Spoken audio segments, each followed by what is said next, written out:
You will hear a man phoning to inquire about hotel information. First, you have some time to look at questions 1 to 4.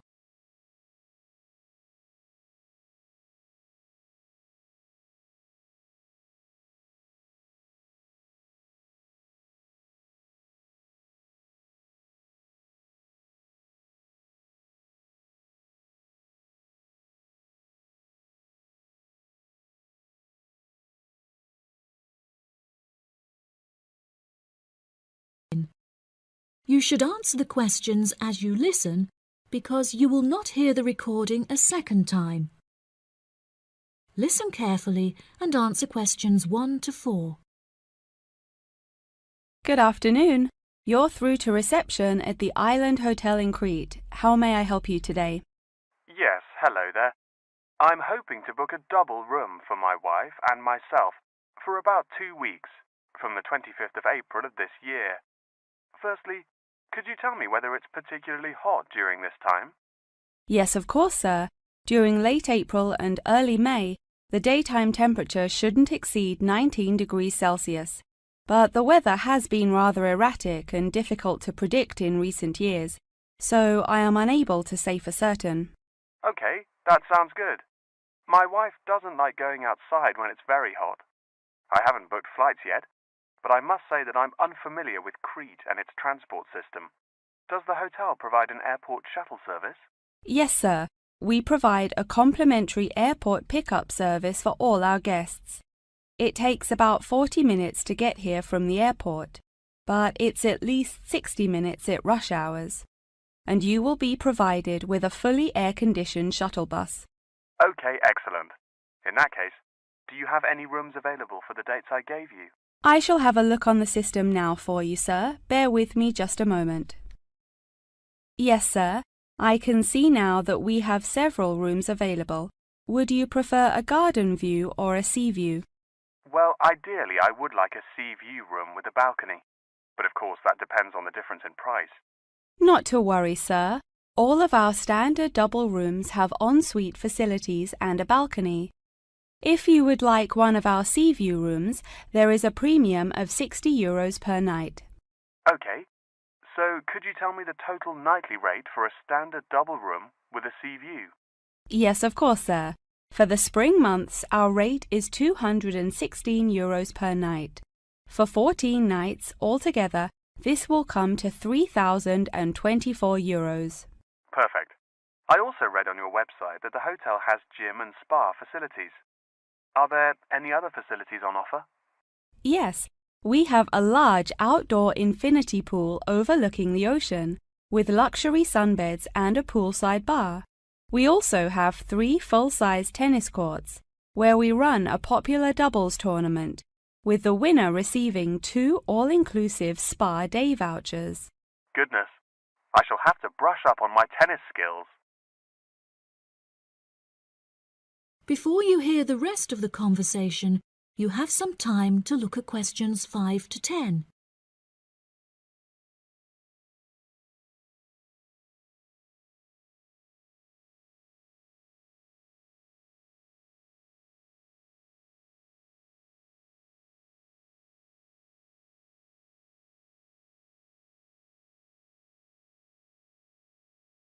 Now listen and answer questions 5 to 10.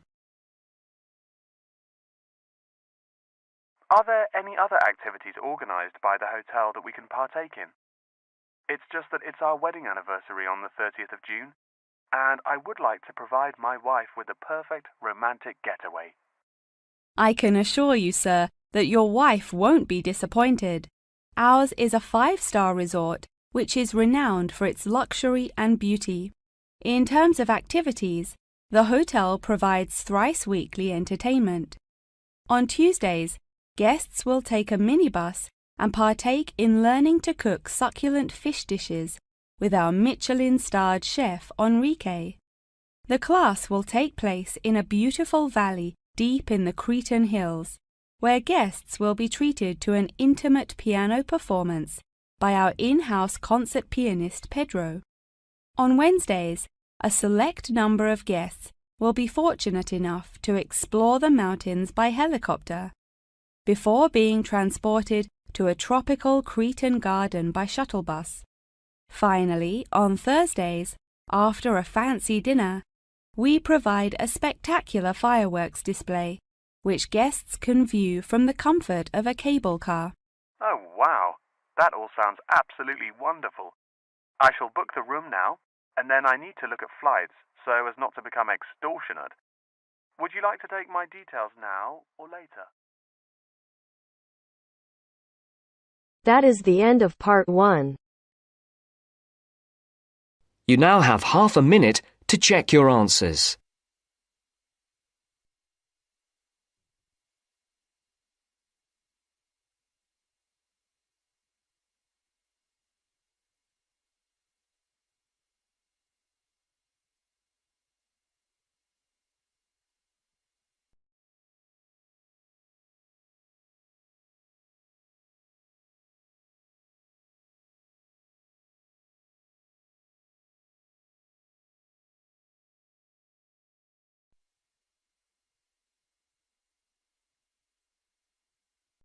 Now turns to part 2. Part 2. You will hear a podcast on Canberra's theme park. Now you have some time to look at questions 11 to 16.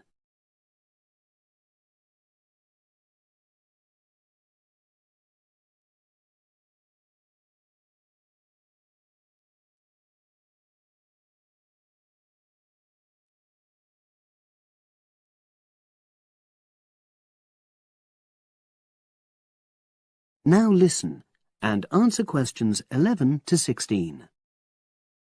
Welcome to Canberra's Park podcast. In the next few minutes, I'll tell you a little about the park and the amazing things we have to offer. We like to think that Canberra's offers more than other theme parks. Like them, we have a variety of exciting rides for people of all ages, but Canberra's also places strong emphasis on the educational experience for its visitors. Not boring facts, but lots of interactive exhibits. Although it's mainly an outdoor experience, we do have some indoor activities if the weather gets too dreadful. The park's got a lovely, well-established feel, set in 80 acres of beautiful countryside, about 3 miles south of the tourist resort of Dulchester. The park was set up in 1997 by the Canberra family, but then taken over by new owners in 2004, who have maintained the original vision of the Canberras. It has lots of old trees, hundreds of flower beds, and a gorgeous lake. Canberra's has over 45 different rides, exhibits, and arcades. All but one of these is free once you've paid your entrance fee. We charge a small fee for our newest ride to reduce the length of the queues. You don't pay anything for parking. A family ticket for a family of 4 works out at about £8 per person, which is amazing value. Full details of current prices are shown on our website, along with full details of rides, etc., and directions for getting to us. We also have a number of special offers. For example, if you live locally, why not join our Adventurers Club, which entitles you to 50% off ticket prices all year round, and a special lane for all rides and exhibits, which means you don't have to wait to get into any part of the park. See the Offers tab on the website. We've recently added a number of new exhibits to the park, and we're particularly proud of our Future Farm Zone, which houses over 20 different species of animals, from chipmunks to dairy cows. The emphasis is on getting near to the animals. All of them can be petted, and you can buy food for feeding the animals. Many of our younger visitors say that this is the high point of their visit. And speaking of food, don't let the animals have all the fun. We have a total of 7 different catering outlets on the site. We're open 10 to 5:30 all year round, and cold drinks and snacks can be bought at any time during opening hours. And hot food is available most of the day in the Hungry Horse Cafe from 11 until 5, just half an hour before closing time. Now you have some time to look at questions 17 to 20.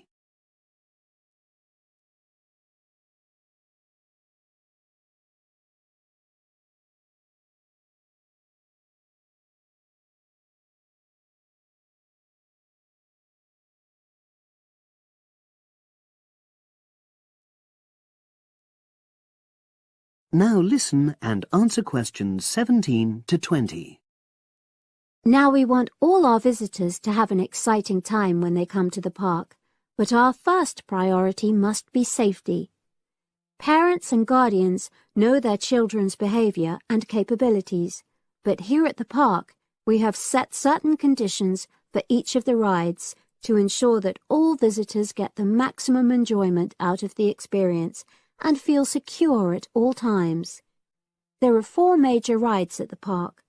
Our newest ride is the River Adventure, which is designed to reproduce the experience of whitewater rafting. No amount of protective clothing would make any difference, so only go on this ride if you're prepared to get wet. Children under 8 can go on this ride, but all under 16s must have an adult with them. Not all of our rides are designed for thrills and spills. Our Jungle Gym roller coaster is a gentler version of the classic Loop-the-Loop, specially created for whole family enjoyment, from the smallest children to elderly grandparents, suitable for all levels of disability and health conditions.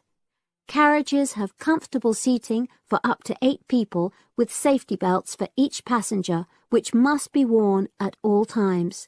Sit back and enjoy the scenery. One of the best established and most popular of Canberra's rides is the massive swoop slide. Whiz down the polished vertical slide 9 meters in height and scream to your heart's content. There are no age or height restrictions. Be careful though, you must have on long trousers so you won't get any speed burns.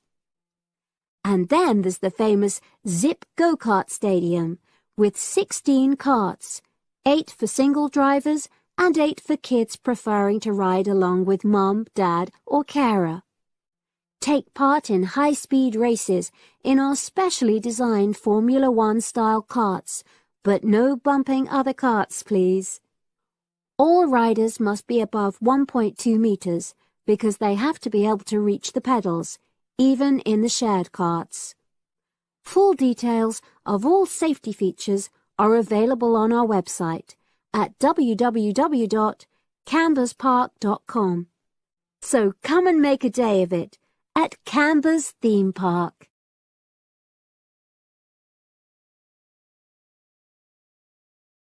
That is the end of part 2. You now have half a minute to check your answers.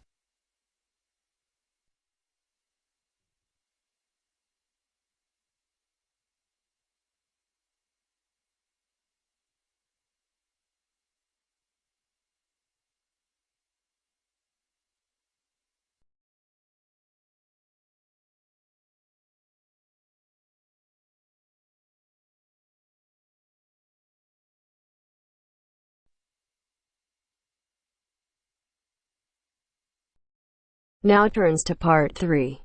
Part 3. You will hear a conversation between a professor and a student talking about taking a course. First, you have some time to look at questions 21 to 25.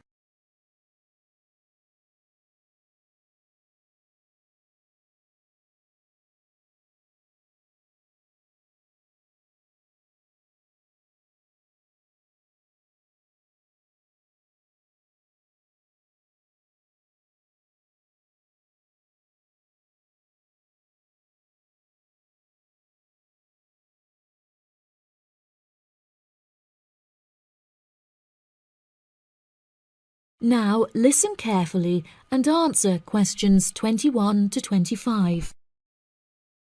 Excuse me, Dr. Twain. May I speak with you for a minute? Of course, please come in. I'm Charlotte York. I'm considering taking your course in tourism. Right. Well, Charlotte, how can I help you? I have been considering studying tourism. However, it is such an important decision that I would like to seek some advice about it first. Would you mind answering some of my questions? Absolutely. Fire away. Well, I have been discussing courses with my parents, and they are concerned that I will not be able to get a well-paid job with a degree in tourism. The reason that I want to study the course is that I have a great interest in the subject, and I think I would really enjoy it. I believe the only way that I will enjoy my life is if I enjoy my career. Happiness is far more important than money, don't you think? Absolutely. I would much rather be happy and poor rather than rich and miserable. Money cannot buy you happiness. I'm glad you agree. You needn't worry about money, Charlotte.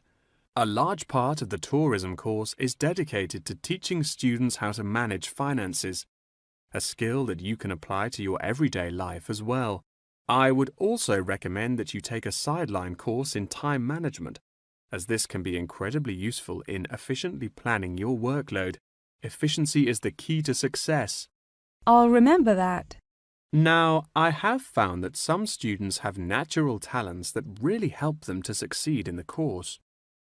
Communication skills, for example, can be very beneficial.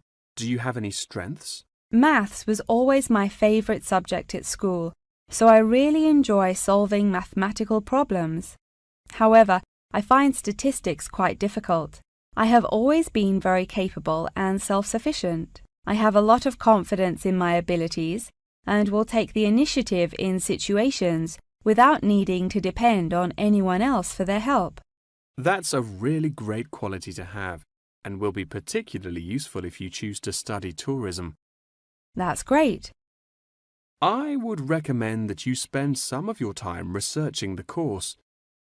A lot of people who are uneducated on the subject claim that tourism is a shrinking industry and that it will become irrelevant in the future. If you study the published research, however, you will see that the truth is quite the opposite. The industry has, in fact, grown significantly as people have developed an ever-increasing interest in culture and travel. Have you compared the university course with a polytechnic? Yes, I have. I was interested in studying the course in modules. However, the university doesn't offer that option. I don't have enough funds to be able to attend an expensive university, so I was relieved to see that the course is quite affordable. I also considered attending a summer school instead of university to save money, and so that I could work during the rest of the year. But I really wanted the university experience. I think that university would suit you well. Before you hear the rest of the conversation, you have some time to look at questions 26 to 30.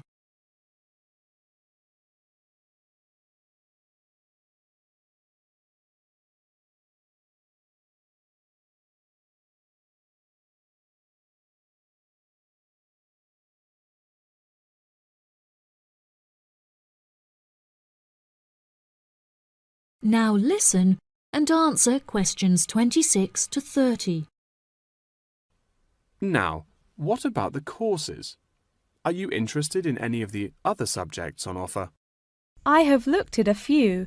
I was interested in travel and business as it sounds similar to tourism. That is really worth learning. However, be aware that it is difficult and will demand a lot of your time. Okay, that's good to know. You might find that Japanese is an interesting course and it will teach you valuable skills in speaking the language. Personally, it's not bad and could be of some help, but not that much. Okay, Japanese. Got that. What about medical care? Well, if you have time, the course will teach you a lot about curing diseases and illnesses or dealing with injuries outside, although it's not essential. So, okay, if it's useful, I'll take it. If you enjoy using technology and are worried about fulfilling the entry requirements, computing is very relaxed about the skills that applicants must possess. I'm terrible with computers, so I'm not sure that I would enjoy that course. How about public relations? Yes, I would recommend that course. It would be related to entering the tourism industry, as it will educate you on how to approach clients and develop associations with them. That's great. Thank you so much for your help. That is the end of part 3. You now have half a minute to check your answers.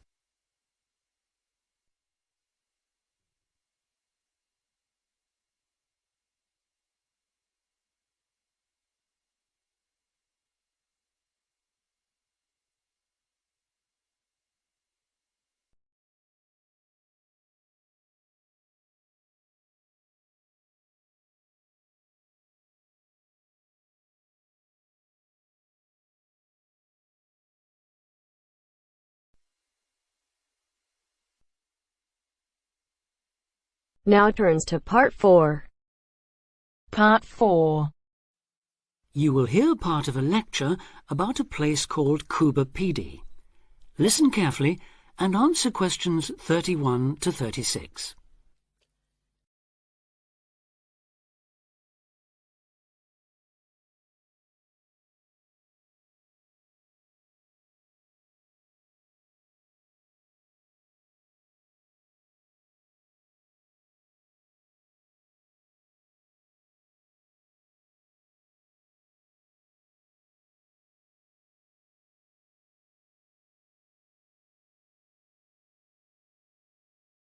Listen carefully and answer questions 31 to 36. Good afternoon. Today, we're continuing this series of talks on the development of the Australian outback with a look at Cuba Pedy, the desert town of opal mines and underground living, which lies 860 kilometres north of Adelaide and 690 south of Alice Springs. The inaccessibility, harsh climate and almost total lack of water made it a highly unlikely place for human habitation. But that all started to change in 1915 with the discovery there of opals, the precious stones which seem to change colour according to their surroundings. Settlements were established following the First World War, when soldiers returning from the trenches of France brought with them the techniques of living below ground in dugouts. The Depression of the 1920s and 30s led to many prospectors leaving, but the town boomed again in the late 1940s when shallow new opal fields were discovered, and immigrants from Europe arrived in large numbers after the Second World War. It must be remembered, though, just how hostile conditions were. Daytime summer temperatures reached well over 50 degrees centigrade, winter nights were bitterly cold, and dense dust storms regularly blanketed the town. To cope with this, more and more people began living in disused mines and purpose-built subterranean houses, where the temperature remains at a comfortable 25 degrees all year round, so that eventually around 70% of the town's inhabitants had made their homes beneath the surface. This led to the construction of hotels and even churches below ground, as well as an entire underground shopping centre, the only one in the world.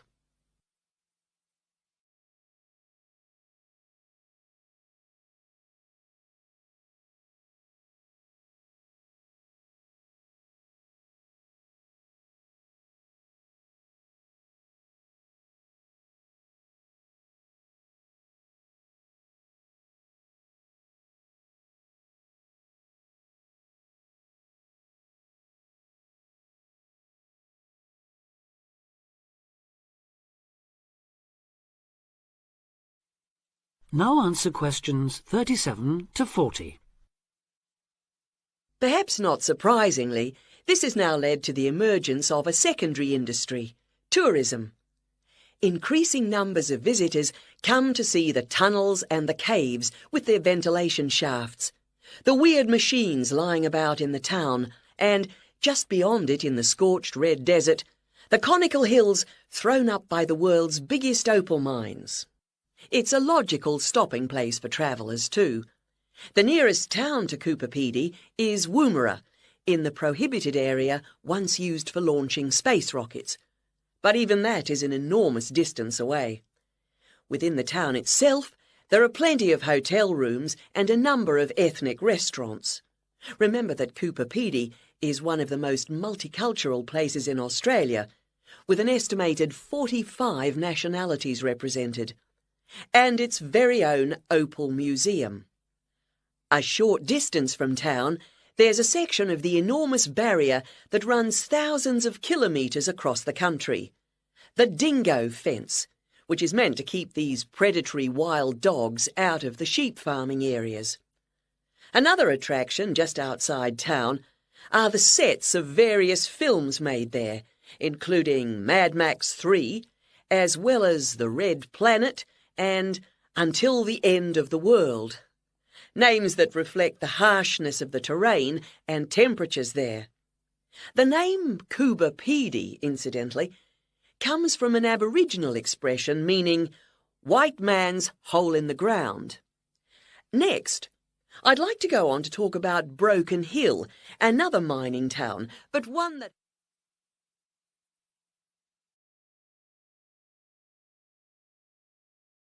That is the end of part 4. You now have half a minute to check your answers.